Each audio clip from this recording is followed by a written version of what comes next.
Hello, ladies.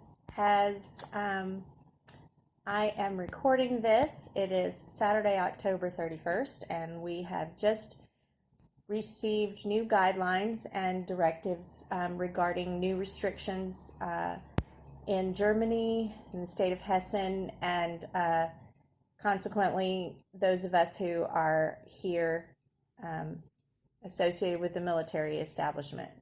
So I wanted to encourage you and kind of let you know how things are going to go. There will be some changes, but maybe not as drastic as you have suspected.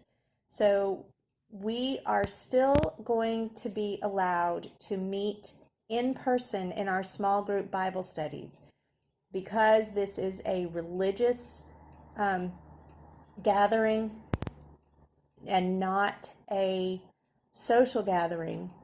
We are still allowed, since as long as the chapels are allowed to hold services, we are allowed to have Bible studies.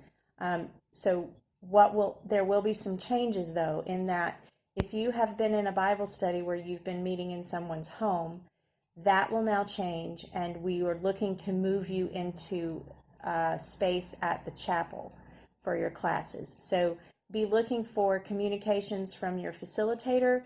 They will be able to inform you as to what will specifically be happening for your particular group. If your class already meets in the chapel, that will stay the same. You won't be changing anything. We do need to make sure that we are continuously abiding by the sanitary rules, wearing masks, being socially distanced, sanitizing our hands, and things like that. But your facilitators will be your point of contact for all of that. I'm in constant communication with them. And so as things change, they get informed.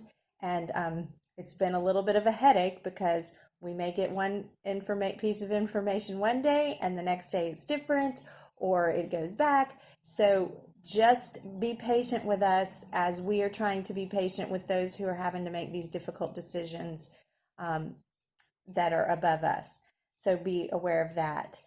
Something else that I need to mention is that we have decided that we will be canceling the November program. So normally the second week of November, we were planning to have an in-person gathering, an in-person program. We will not be able to do that this time, but we are looking into ways that we can get that content to you virtually, or maybe even have some kind of interactive something on the Facebook page. So be looking out for that, but it does look like we are going to have to cancel that particular in-person gathering. Thirdly, I want to encourage you to encourage each other to be in prayer about the situation and what's going on. I know that some of us may be dealing with grief, maybe not the loss of a life, but the loss of something that we were looking forward to. Whether that means that you had family that was coming for the holidays and now they can't, or you were planning to go home for the holidays and you can't do that. However your plans may have changed, for us, we've had to cancel a Thanksgiving trip. And so that's kind of difficult too. So please just be in prayer and focus on the Lord and understand that you're not alone. We're all in this together, and we can reach out to each other and minister to each other. So be sensitive to the ladies around you as well, because there's probably someone that you know that is doing a little worse than you are, and maybe you can help minister to them, which helps to heal you and helps you to process the things that you're dealing with yourself. So I'm going to end with reading our theme verse, so just as an encouragement. So that's Ephesians chapter 4, verses 1 through 6. I, therefore, the prisoner of the Lord, beseech you to walk worthy of the calling with which you were called, with all lowliness and gentleness, with long-suffering, bearing with one another in love, endeavoring to keep the unity of the Spirit in the bond of peace.